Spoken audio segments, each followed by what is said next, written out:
Welcome to 45 Forward with host, journalist, and speaker, Ron Rowell. Ron's mission is to make your second half of life even better than your first. Most of us are just approaching our half-life when we reach the mid-40s with many productive years ahead.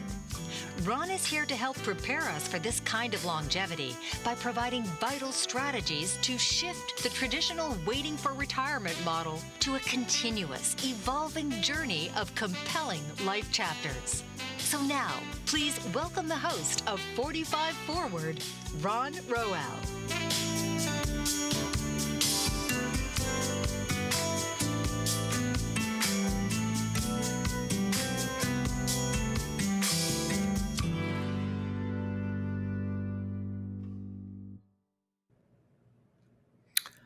Hello, everyone, and welcome to 45 Forward on Bold Brave TV. I'm your host, Ron Rowell. Now, sometimes the things we love early in life stay with us for years, but these passions don't always emerge fully formed until much later, and often in unexpected ways. Such is the case with Lisa Cooper and Bremond and MacDougall, who discovered as middle schoolers that they shared a real love for books. Many decades later, the two still close friends were contemplating their next chapter in life, and they wondered, why not start our own publishing company? And they did just that. So, in today's episode, Lisa and Bremond will describe how they founded Quite Literally Books, a small heritage press dedicated to reprinting forgotten books by American women authors, which launched this month with its first 3 titles. Bremond and Lisa will share their passion for print, never mind today's digital landscape, and describe how they started their company and decided to focus on new editions of timeless books that still ought to be in print. So now let's meet our guests, Lisa Cooper and Bremond MacDougall. Lisa and Bremond, welcome to the show. Thank you so much for having us. And can I just say that was the most accurate introduction ever. Well, good. I'm a journalist by training, so I try to get it right. So listen, guys, you've got a fabulous new company, and you're trying to tell interesting untold stories or retelling stories. But you know what? We'll talk a lot about that during the show. But you guys have a pretty great story yourself. So let's go back to that a little bit. I mentioned a little bit in the introduction, but let's talk about, you met in 7th grade, right? So let's go back to that origin story, but then describe a little bit about your different, paths and then your reconnection. Sure. So first day of 7th grade, I'm a new student at a school that like most people have been going their whole lives, which at that point meant from 1st through 7th grade. I'm new. I'm out of my element, and I meet this person who shares my taste in music. We love Billy Joel and Stevie Wonder and Aretha Franklin and the Beatles, and she reads a lot, and she's super smart, and she takes me under her wing, and that was a big thing. In a school that had only, I think we had 30 people in 36 people in our grade, including who turned out to be Bremond's future husband. He was also new that year. Nice. We started dating till college, but yeah, they didn't date in 7th grade, but yes, no, it was a little bit love at first sight. Like we thought, wow, here's someone who reads as much as I do. I think Bremond is hilarious. She's like one of the most entertaining people in my life, and always has been. And so I think that humor, music, and books were definitely very foundational in our. But not just the music and the books. We like to sing. We like to sing walking down the sidewalk. That's true. Or walking I can't believe you said that on live radio. Oh, sorry. That's like a big reveal. Such a big reveal. I love it. Yeah. Just to listen to the music or read the books. No, it's true. We like to sing out loud.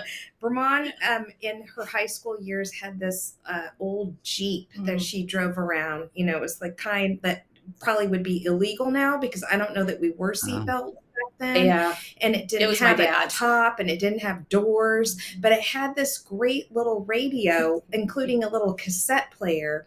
And we would we would put music in and sing at the top of our lungs, running around Austin, Texas, circa 1986. Our version of cruising was driving around singing. I know. We were so painfully nerdy. It's almost hard to admit that here, but it's true. And so for another admission, I will say that it was just a couple of months ago that you and I were walking down East 79th singing the theme song from Laverne and Shirley out loud because we just couldn't help it because you know, we were going to do it. We were really, you know, and racing. Like Michael Bloomberg's house. Okay. Yeah. We're still the same we were back then. Yeah, it still rings true because my wife had a best friend like that too from, I guess, 8th grade, not 7th grade, but 8th grade. And they shared the same sort of sentiments. And they would actually, for entertainment, they would go to the, I guess, the airport in Philadelphia, and they would, you know, get together and they would pretend to be talking French to each other. That's excellent. So yeah. Good. So good. Right. And there's something fun about having friends for a long time, and still being around people that knew you when you were young is kind of fun because there get to be fewer and fewer of those in your life. Yeah. So she can me of when I was sillier and younger. But then you go ahead. Oh, I'm sorry. I was going to say part of your introduction that really struck a chord with me. It was talking about like the things that you loved back then, you know, and that is so true. I think, and maybe I'm skipping ahead here. Sorry, but absolutely not. When we were talking about like this next chapter in our lives, like that is why we reached for books, because it's the thing that we've always loved, you know, and maybe kind of got away from a little bit. Like never thought that would be like something we could do. Yeah. Outside of just reading. Exactly. So I loved when you said that in your intro, because that is so true for us, you know, like back to like your origin story. Like, what are the things that you loved when you were 12? Right. And those are the things that really are your soul. Yes. And that also sometimes includes people, you know, that's really true. The people who are your soul and kind of remind you of like the most, I don't know, like the germane parts of yourself. Yeah. But then you guys, you took, so you became not quite bi-coastal, but I mean, so I guess, Lisa, you went to San Francisco, right? And then Bremond, you were still in Austin, or did you go to New York? I've been forth from Austin to New York 2 or 3 times. So, but yeah, we never, aside for like a couple of years when our kids were really little, I lived in San Francisco, and that was really fun. That was fun. But yeah, otherwise it's been long distance, and sometimes we didn't talk to each other for like months and months, you know.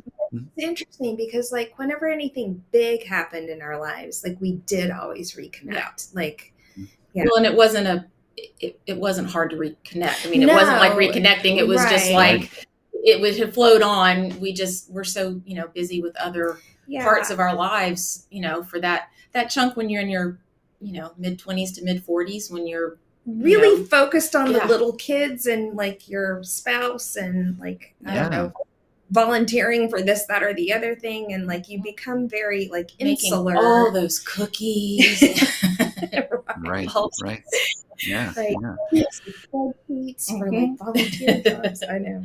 Yeah. And so we sort of, and I don't know if this is getting ahead, but good. We kind of during the pandemic, we started talking more. I think we were reading more, and we were thinking more about, you know, I don't know, thinking more about books and reading and then we just turned 50, and then we turned 50 during the pandemic. Yeah, and so then 50 is a milestone, right? Yeah. Like that's the moment when you take stock anyway. But then like add in the pandemic and all the sourdough starter and like being like hunkered down with your loved ones who are making you crazy, and like it was a moment, you know, when we really like had to think about like, what else are we going to do? I know, really, because like you're not guaranteed a next chapter. So like if we were fortunate enough to have one, what would that look like? What's important to us, you know? Right. Right. And So then you had kind of an aha moment, though, right? I mean, you guys were talking absolutely, yeah, about it. I Yeah, mean, describe. exactly. I don't know really. We always talked about books, and I think we always had a little dream of having a bookstore, which I think a lot of book lovers Yeah. do. And But that didn't seem that didn't seem that possible. could happen because Mhm. I was in San Francisco and you were in Austin and New York. And but we didn't, like, when we talked about, like, oh, what could this next thing be? Two things stood out. One is we want it to be around our love of reading, and we're like, should we Mhm. both get library science Mhm. degrees? That Like we came up. talked about that kind of thing. And we also wanted to do it together. One thing that we realized during that time period is like how much we missed each other. There Mhm. were years in there where we really weren't in touch so much. And although I do tell this story because it's very true, Bremond is a terrible texter. She does not respond to text unless she feels like it. That's true. But anytime I would text her from a bookstore and say, Burr, I'm standing here in a bookstore. What are you reading? What should I get? She would always text me back. She would literally Oh, drop everything to 'Cause tell that's me important. what I should be reading. Whereas if I texted her and said, how you're doing? How are the kids? She'd be like, nothing. I wouldn't hear from her for same. days. So, yeah. So books were clearly very important to both of us and foundational to our friendship, and continues to be so today, obviously. But when we're doing this sort of evaluation moment of like how I Mhm. want to spend this next chapter, Mhm. books made sense, right? Yeah. Not sure the publishing did, but that's what we No, came up with. publishing made no sense at all. I know, it's so crazy that we landed on that, but really, I mean, again, an aha moment. Like we're sitting there, and to be honest, I was looking at, I had a stack of books from Persephone Books, which is this lovely UK small publisher. Mhm. And I was looking at them and I was like, gosh, I wish we could do something like this. I wish we could like publish the stuff that we want to publish. And Burr was like, well, why can't we? And I was Mhm. like, what do you mean, why can't we? Isn't that crazy? And she's like, no, like, why can't we? And I just love that she sort of opened the door to like dreaming Mhm. big. And that really, like, that's when we started talking about it. And that was probably the end of 2020 when we started having that conversation. Yeah. And then I think it was the end of 2021 when we started, like, when the libraries sort of reopened, that we were like, Right. in there Yeah. researching, reading. We read for like a year and a half before we Interesting. Okay. even And started on you that. were in New York more, and this was just sort of serendipitous because Yeah. one of your girls was in college here, and so Okay. you were out here more. Yes. And yes. that kind of made it, Yes. I don't know, more real, more feasible. It was too. because we were in the same place, and we do find Mhm. that as lovely and wonderful as Zoom can be, like all these Mhm. different that we have to connect with one another today, like the in-person piece is really critical for the two of us. We get so much more done. We do. I mean, we also giggle a lot more and are goofy a lot Mhm. more. We get a lot more done if we're sitting. We have our desks next to each other here in our office. If we're next to each other, we It's get a lot more true. done than if we're on the phone or Zoom or whatever. 100%. And also, I mean, it's so funny because like we're perfectly capable of working on our own, but we Yes. prefer to work together. That's true. And so like it's like, shall we go to the library today? And like rather than just one of us going, which would be much more efficient, we're like, no, we plan like library days because it's just so much more fun to do it in tandem, with someone who's like on the same page with you. Sorry, that's a bad pun. Yeah. Well, I think that's we're going to come up to a break shortly, but I think that's a little bit of what we learned in the pandemic, right? Is that the strength of connection, and yes, and Zoom is okay, but that's what people really missed, and I think and we'll talk a little bit more about that and your books, because I think that's a theme that I think, we think about it early in life, but as we get along in life, it's like we start, well, we're okay, but no, we're not. We need to remain connected. So we're going to talk a lot more about that But we do need to take a quick break, guys. So, folks, we're going to take a short 2-minute break, but we'll be talking much more with Lisa Cooper and Bremond and MacDougall when we come back. So don't go anywhere.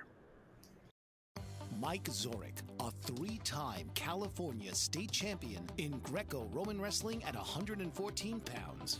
Mike, blind since birth, was born in Hartford, Connecticut. He was a 6-time national placer, including 2 seconds, 2 thirds, and 2 fourths. He also won the Veterans Folk-Style Wrestling twice at 152 pounds. In all these tournaments, he was the only blind competitor. Nancy Zorek, a creative spirit whose talents have taken her to the stage and into galleries and exhibitions in several states. Her father, a commercial artist who shared his instruments with his daughter and helped her fine-tune her natural abilities, influenced her decision to follow in his footsteps. Ms. Zorek has enjoyed a fruitful career doing what she loves. Listen Saturday mornings at 12 Eastern for the Nancy and Mike Show for heartwarming stories and interesting talk on the BBM Global Network. Are you struggling to care for elderly parents or a spouse? Do you wonder if being a caregiver is making you sick? Are you worried about taking time off work to care for elderly parents and balance work, life, and caregiving? Has caregiving become exhausting and emotionally draining? Are you an aging adult who wants to remain independent, but you're not sure how? I'm Pamela D. Wilson. Join me for the Caring Generation radio show for caregivers and aging adults, Wednesday evenings, 6 Pacific, 7 Mountain, 8 Central, and 9 Eastern, where I answer these questions and share tips for managing stress, family relationships, health, well-being, and more. Podcasts and transcripts of The Caring Generation are on my website, PamelaDWilson.com, plus my caregiving library, online caregiver support programs, and programs for corporations interested in supporting working caregivers. Help, hope, and support for caregivers is here on The Caring Generation and PamelaDWilson.com. Welcome back, folks. Once again, I'm your host, Ron Rowell on 45 Forward. We're talking today with Lisa Cooper and Bremond MacDougall, the founders of a just-launched publishing company called Quite Literally Books. And before the break, we were talking about their friendship and their relationship in every day, and it has been there for a long time and continues to be very close. So we're talking now about you're starting the company, and even though you're going back to your passion, and people say follow your passion, the distance between your passion and starting a publishing company, it's still a pretty audacious move, given especially because I'm sure everyone goes like, nobody's reading books these days. They're all on the internet. They're all doing blah, blah, blah, blah, blah, And yes, there's a certain amount of truth to that. People are spending, but, in a sense, it clarifies your niche. And I think that, yes, you have audiobooks and you have ebooks and so forth, but you also made a point that you wanted the physical books. Talk about that a little bit. Literally. Yeah, quite literally. Quite literally. There's a reason why we're called that. As to the audacity of starting a publishing company, several people through the couple of years that we've been starting this have said we're so brave. And that's one of those things that, not something you really want to hear. You're so brave to try this. Yeah, it is. Like, do you mean brave or stupid? Right. Or both? Like, you can be both. No. Courageous. Let's use that word. Yeah.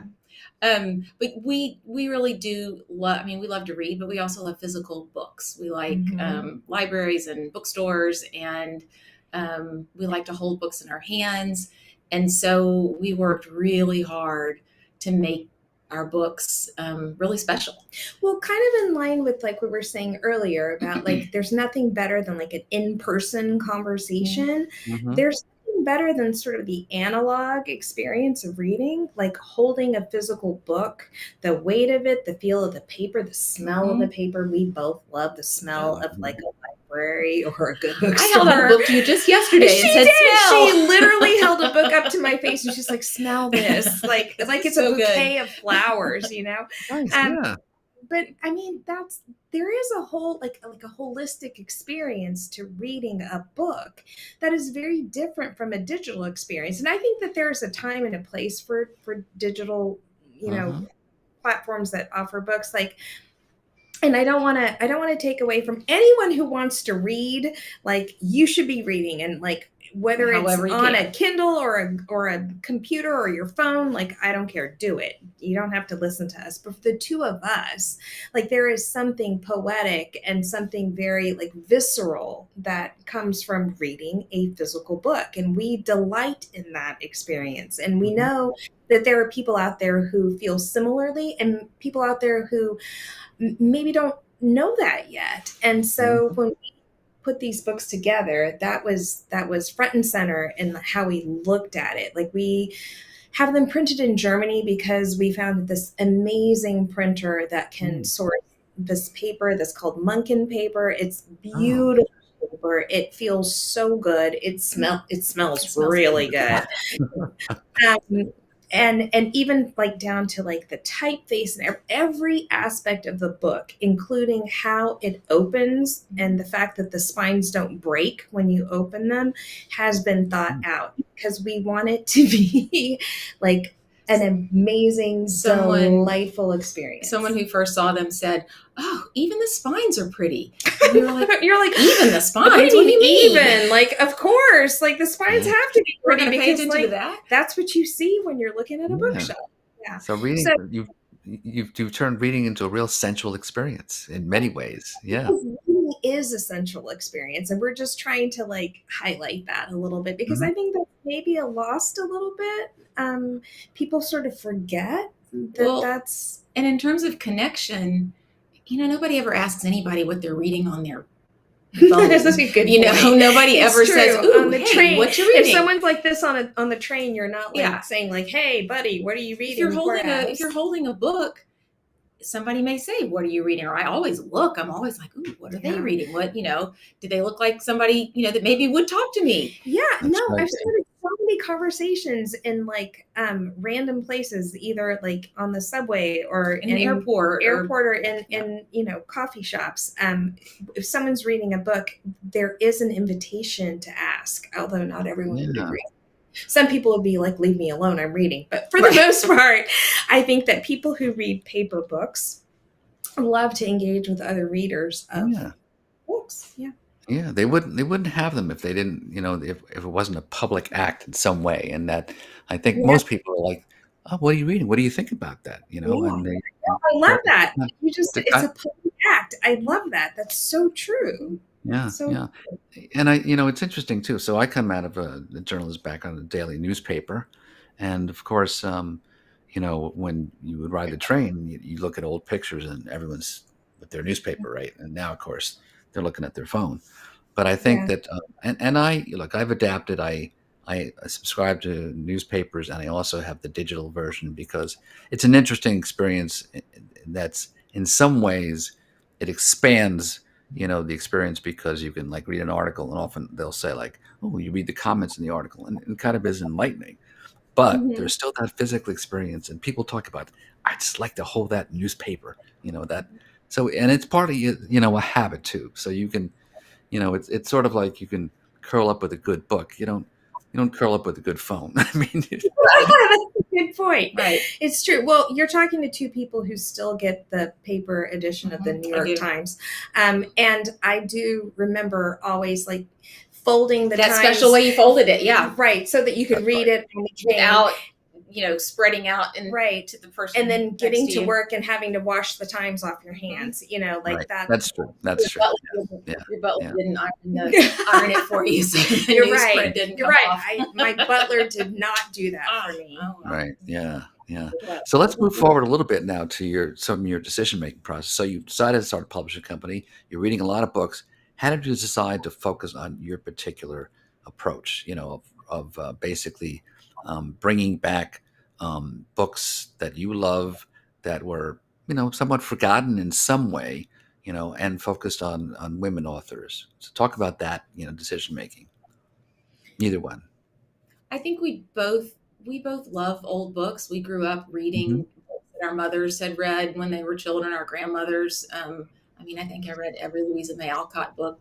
And we also love history. And so those things kind of dovetail nicely, because not only the books old, but they're also sort of, they're kind of artifacts. They're pictures of time and place that are really interesting to us. And often when we're reading something, there's something in there that's so interesting, and then we have to go research it and, find out what was really happening then, or what, what was going on.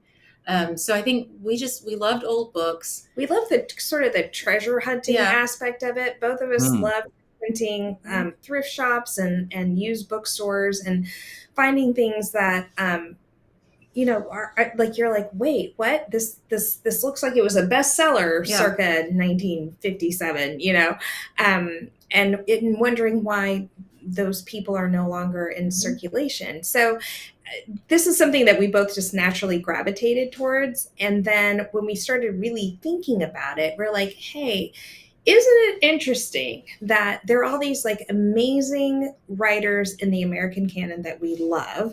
Why are there so few women? And they're always the same women that come up again and again. Were there no other women or what's happened here? And so again, in those years where we were talking about this project and then starting to deep dive into it, it turns out there were tons of women, actually. I mean, always fewer than men, always clearly much easier to get published if you were a man. But there were lots of contemporaries who were well thought of, were very successful in the day, and have sort of fallen off the radar.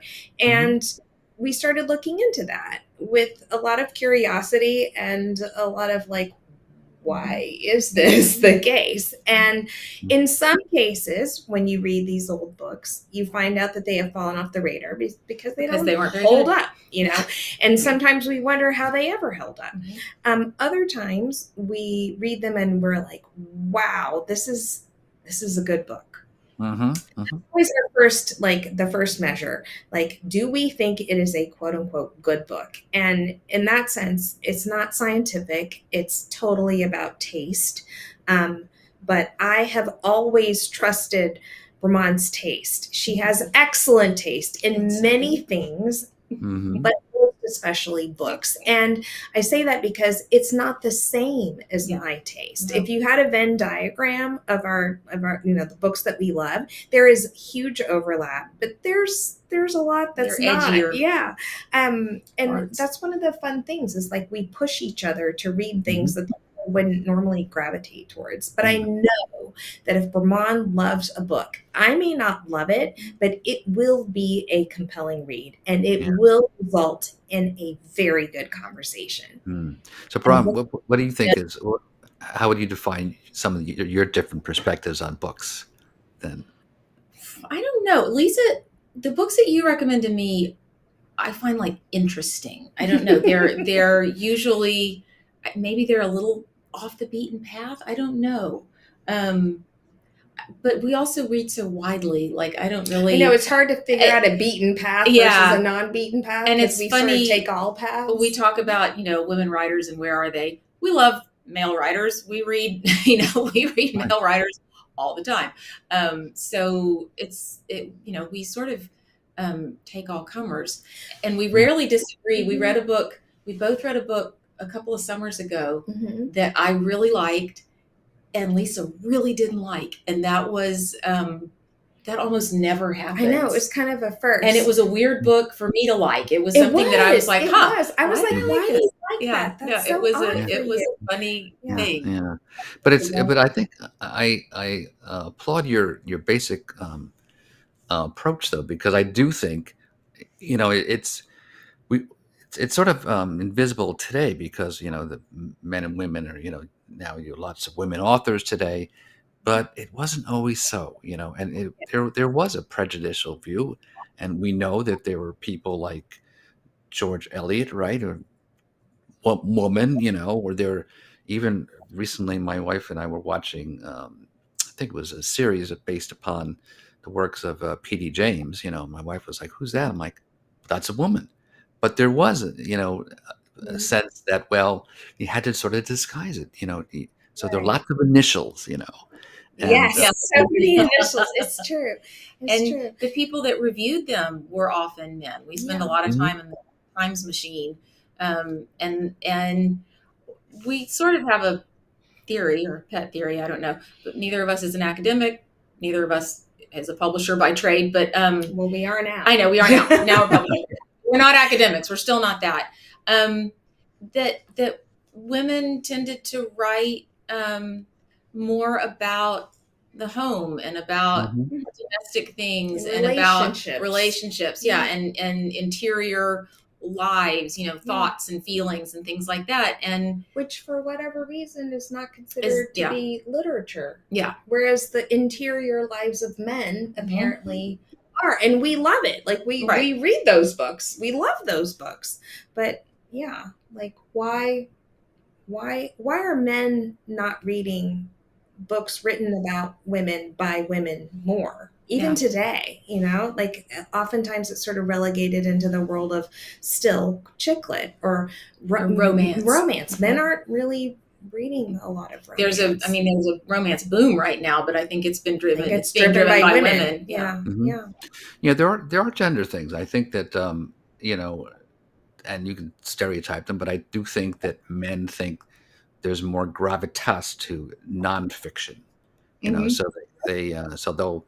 I was in actually a men's book group recently, and picking books, getting these men off of history and historical biographies into a novel was an effort. They didn't want to do that. So, but I want to. We just take another quick break, okay? But I want to jump on that and explore that a little bit more when we get back. Okay. So, folks, we're talking with Lisa Cooper and Bremond and MacDougall of Quite Literally Books. We're having a great conversation, but we need to take a quick break. We'll be right back. Don't go anywhere. Dr. RC will share extraordinary resources and services that promote educational success, as well as making a difference in the lives of all social workers, as well as the lives of children, adolescents, and teens of today. She will have open discussions addressing many of the issues that we face about our youth and how being employed in the uniquely skilled profession of social work for over 18 years has taught invaluable lessons through her personal experiences. She will also provide real-life facts, examples, and personal stories that will confirm that why serving as a child advocate is extremely beneficial when addressing the needs of the whole child. Listen live to Dare to Soar, Saturdays, 10 a.m. Eastern on the BBM Global Network, and tune in radio as Dr. RC will provide thought-provoking information that will empower, encourage, and strengthen students, families, and communities across our nation. You can also visit her at soarwithkatie.com. Author, radio show host, and coach John M. Hawkins reveals strategies to help gain perspective, build confidence, find clarity, achieve goals. John M. Hawkins' new book, Coached to Greatness, Unlock Your Full Potential with Limitless Growth, published by iUniverse. Hawkins reveals strategies to help readers accomplish more. He believes the book can coach them to greatness. Hawkins says that the best athletes get to the top of their sport with the help of coaches, mentors, and others. He shares guidance that helps readers reflect on what motivates them, rediscover and assess their core values, philosophies, and competencies, find settings that allow them to be the most productive, and track their progress towards accomplishing goals. Listen to John Hawkins' My Strategy, Saturdays, 1 p.m. Eastern on the BBM Global Network and TuneIn Radio. Welcome back, folks. Again, we're talking with Lisa Cooper and Bremond MacDougall of Quite Literally Books, Quite Literally a new publishing company that focuses on women's books that have been lost and they're recovering. And before the break, we were talking a little bit about the differences between men's and women's reading habits. And some of them are, stereotypical, but some of them I think are real. I think that men do, tend to nonfiction. But one of the things that I found interesting, and of course I'm part of my theme is 45 forwards, looking ahead to later parts of life. And one of the things that I read recently in a magazine, was an interesting notion about reading novels.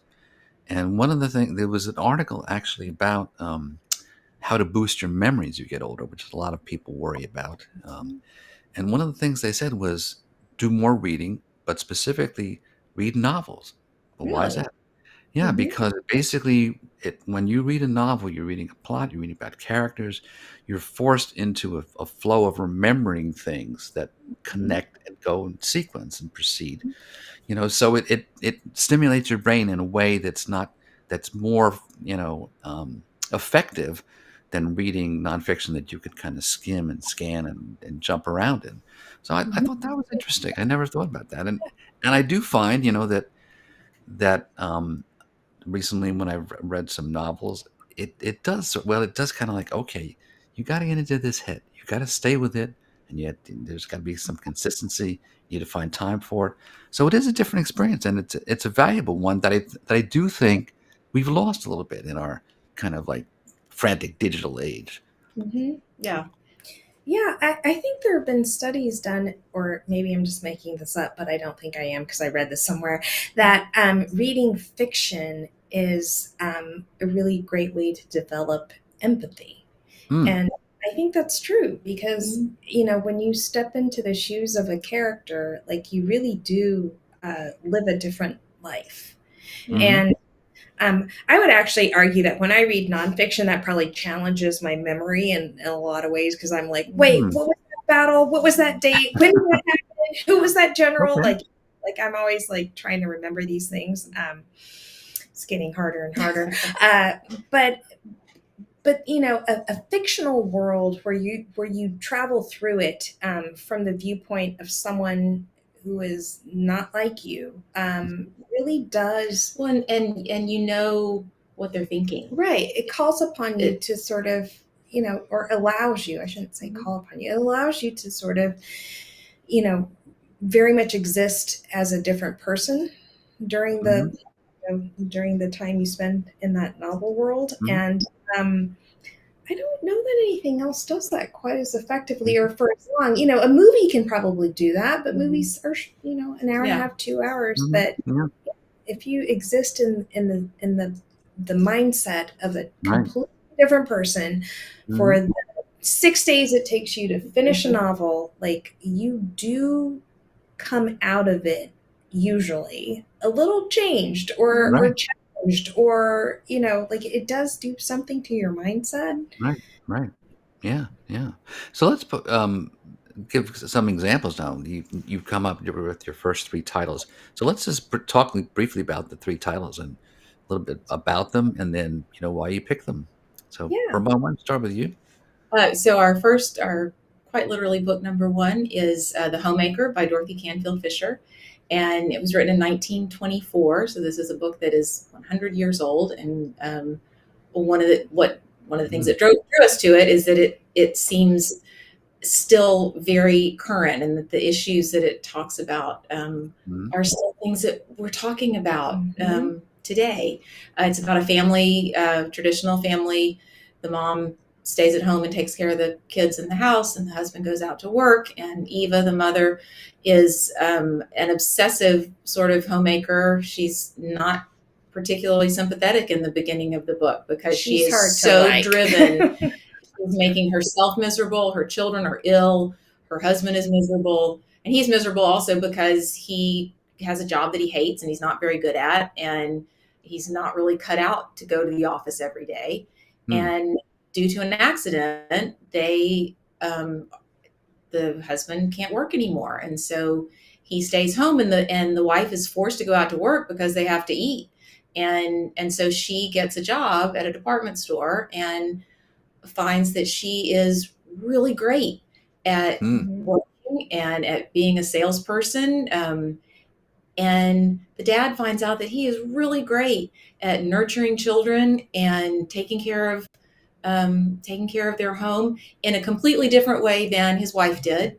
And so it's a fascinating thing that they were talking about 100 years ago. Yeah. We're still trying to find balance, and we're still trying to, it's still not quite okay for a man to say, I'm going to stay home and I'm going to do all of, the home stuff and the kids stuff. And you go out to work and don't feel guilty about it. Go and have your day. And when you come home, I'll have supper ready for you. And, it's quite okay for women to relinquish all that. It's not. To someone, who's staying at home. So, and the author, Dorothy Canfield Fisher, had a similar arrangement in her own marriage, at least for a while. So kind of, she knew a little bit what she was writing about. Yeah. And she credited for bringing the Montessori method to the United States. And you see some of that experiential learning happening in the scenes where, when the dad has like taken over the household duties and caring of the kids. And we've talked about this a lot, how, it's one of those things where you like watch him do his thing and it's like, oh my gosh, he's so amazing. He's so good at this. But one of the reasons he's allowed to be good at it and be creative in his approach to child rearing is because there was no like prescribed way for a stay-at-home dad to do things because there weren't any stay-at-home dads. And it was so beyond the pale that he was doing it in the first place. Right. Like, so anything he did was like, yay! Like everyone was like applauding. Interesting. And I think that some of that still lingers today. We do as a society have very different expectations of how mothers show up in families and how fathers are expected to show up. And when fathers do things differently, we do tend to applaud that in a way that we don't when women do things differently. And one of the really interesting parts of this book, 100 years ago, is that Eva, who goes off into the workplace, does so guilt-free, which is not a luxury that, many women have. I'm speaking from the I here, as someone who was a full-time mother and also worked. Like anytime you had to make choices that took you away from the family, it really did make you second guess yourself. Yeah, absolutely. Yeah. And conversely, I experienced when my wife and I had our twin boys, it was pretty clear I needed to take some parental leave, and I was fine with it, but I could sense people were not, they tried to be fine with it, but they weren't quite like, oh, so you're going to leave? You're going to get off the career trajectory? I'm like, well, yes. Yeah, it's interesting how, in a lot of ways, this book is relevant, to the times, but it's also sort of like revelatory in the sense that it sort of suggests something that we haven't even been able to achieve 100 years later. Yeah. So let's get on to the other. I want to make sure we at least mention the other two books. The Pink House. Is that? So Plum Bun, we'll do Plum Bun next. That's number 2. So Plum Bun is a story about a young Black woman growing up in Philadelphia. She is very talented. She's beautiful. And she's light-skinned Black woman. And so she is often mistaken for being white. And when her parents pass away, she makes a calculated decision to move away from her community and her sister, who is dark-skinned, to go live in New York and see what opportunities are open to her if she can go through life passing. Well, and really just going through life the way people perceive her, right? Like she's not doing anything. No, that's what I mean by passing. Like she's just showing up. She's not going to correct anyone, and it's just going to be what it is. And what it is people think she's white.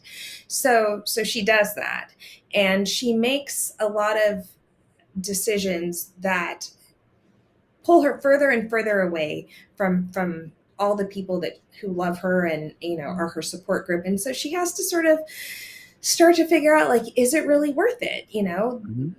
The opportunities are different, but at the end of the day, even if you are a white woman, you are still a woman. And that means life is really limiting. This is 1929 that this is taking place. And you're doing all of this, letting someone else decide who you are, and you're doing it without the support and help and love of the people who know you best. And it's a very complicated, nuanced coming-of-age novel that has themes that we're definitely still grappling with today. We talk about how it's a great pairing with a book like Britt Bennett's The Vanishing Half, because the themes are so similar. And we think that we read it and we were wowed by it. It's one of those ones that, for whatever reason, has sort of flown under the radar, and we don't really understand why. Nella Larsen's Passing was published the same year and has way more, readership. People know it. A movie's been made about it.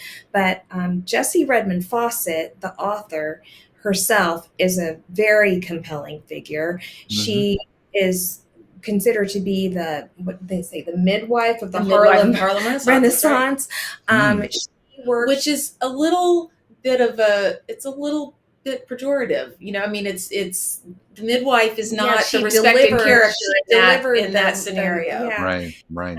He was so seminal in launching careers such as Langston Hughes' career.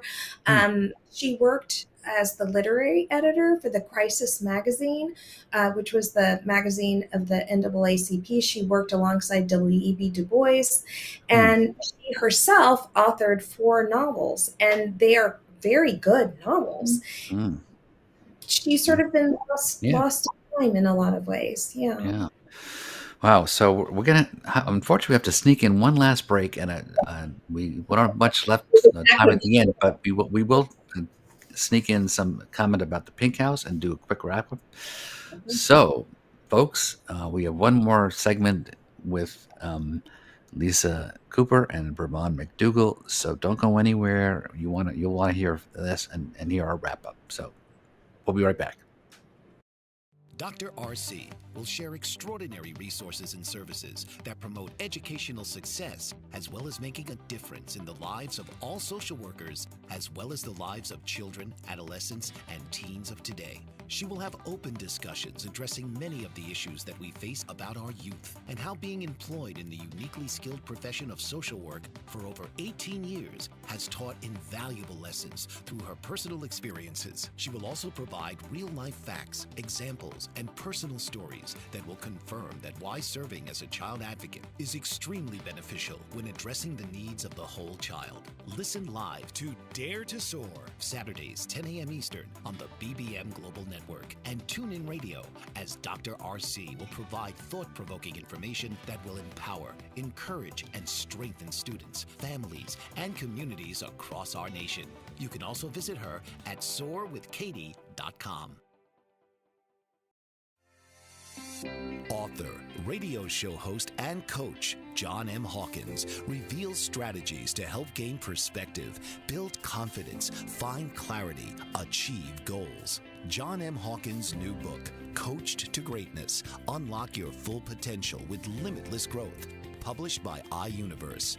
Hawkins reveals strategies to help readers accomplish more. He believes the book can coach them to greatness. Hawkins says that the best athletes get to the top of their sport with the help of coaches, mentors, and others. He shares guidance that helps readers reflect on what motivates them. We discover and assess their core values, philosophies, and competencies, find settings that allow them to be the most productive, and track their progress towards accomplishing goals. Listen to John Hawkins' My Strategy, Saturdays, 1 p.m. Eastern on the BBM Global Network and TuneIn Radio. Welcome back, folks, to our last segment with Lisa Cooper and Bremond MacDougall of Quite Literally Books. Before the break, we were talking about 2 of their titles, and The Homemaker and Plum Bun, and I wanted to sneak in a few minutes, too, before we come to close, about The Pink House, their third initial title. So The Pink House is by Nelia Gardner White, Nelia Gardner White was a fairly prolific writer in the mid-1900s. Mid-20th century, but she is completely out of print and unknown, and actually difficult to find information about her. The Pink House is sort of a gothic, timeless sort of novel about a family and a house and the undercurrents there and the secrets. It's a little Jane Eyre, it's a little Rebecca, it's a little things like that. An orphan comes to this home, lives with this family, and she's a watcher. And the big story, secrets, family dysfunction, romance, happy ending. And the story is told from her perspective. And it's a good curl up on a couch, Yeah. have a cup of tea, read this book. Yeah. Find out what happens to Nora. You don't need to think too much. Yeah. Just enjoy it. Great, Yeah. great. So these have good endings. So, Yeah. so bear Good. with them. Like a good ending. Terrific. Okay. So and so these are your first 3, but now you have 3 more coming in the fall. Is that right? That's right. That's right. And I know you picked one of them, right?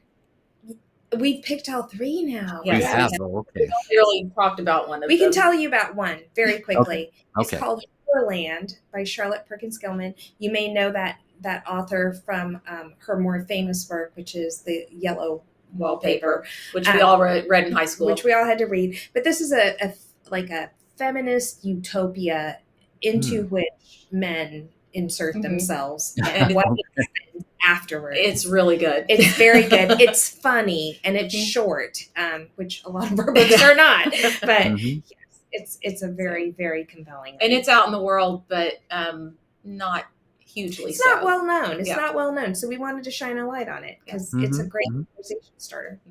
Right. And where can people find these books? Talk about your website. Go ahead. Yes, please come to our website. It's quiteliterallybooks.com, and you can order books from there, and you can also write to us. We love to have conversations with our readers. You can also find us on Instagram, which is @quiteliterallybooks, and we would like to encourage people also, if you want to just go to your local bookseller, we do have a distributor, Asterism, so your local bookseller can just order our books for you and get them delivered in store. But if you order from us directly from the website, either Lisa or I or both of us in my basement will wrap that book up in a really pretty package. They're really cute. Like they look super cute and they have stickers on them. And Loving hands at home. And we may actually slip in a little present for you. So yes, we encourage you to order through our website. Because we love to have like that, personal contact with our readers. And if they want to have a conversation with you or just reach out to you, how would they? Do they just contact you through the website? Yes, so you can reach us it's called Write Us at quiteliterallybooks.com, or you can DM us through Instagram. Okay. All right. Good. We also accept, handwritten letters. We love those. That's true. We love a good handwritten note. So if anyone wants to just actually mail us a note, we would love it. Yeah. And I saw you've got some merch on there as well. I looked at it and I'm like, you know what? I think there was a line in there that I thought it was something like a good book from yesterday is a great place to start a conversation today. And I thought to myself, yes, you guys should put that on the tote bag. We don't believe that. Yes, it's really true, isn't it? But the tagline is you, which is good. It's a good one. Yes. We would love to talk with you. So. Great. Okay. Terrific. Okay. So let me just, as I wrap up here, let me just mention that next week we'll be talking with Susan Caperso, same time, Wednesday, 7 p.m. Eastern Time. She is an inspiring legacy doula and a specialist who talks about how you can basically help individuals and families preserve their history, their love, and their life stories for future generations. So that's going to be a great conversation. I want to thank my terrific engineer, Alex, who always guides me through the show. I want to thank you guys, Bremond and Lisa, for a terrific conversation. Look forward to catching up with you in the future, when you come out with your next titles and see where you are in your journey next. And so if people want to reach me, Ron Roel, you could reach me at ron.roel.com, or you can go to and you can listen to my archive of podcasts. I've got about 230 of them now on roelresources.com. Just go to 45 forward. So any last quick thought, guys? You want to keep reading. Yeah. Keep reading. Keep reading. Absolutely. Yep. So keep reading and keep buying from Quite Literally Books. Yes. So with that, and if you have anything you want to see published, let us know. If there's something that you read when you were a kid that you loved and it's out of print and you can't find it anywhere, we love ideas. Right, so right. send them to us. Yeah. And hopefully someday, maybe you'll go back to even more analog life with a brick and mortar store, possibly. That's our we dream. talk about it. We do. You're Okay. You're on to us. Right. To be continued. Okay, folks. Well, until then, folks, keep moving forward. 45 forward. This has been 45 Forward with host Ron Roel. Tune in each week as Ron tackles the many aspects of health, finance, family and friends, housing, work, and personal pursuits, all as part of an integrated plan and to take charge of your unretiring life during these uncertain times. Wednesdays, 7 p.m. Eastern on the Bold Brave TV network, powered by B2 Studios.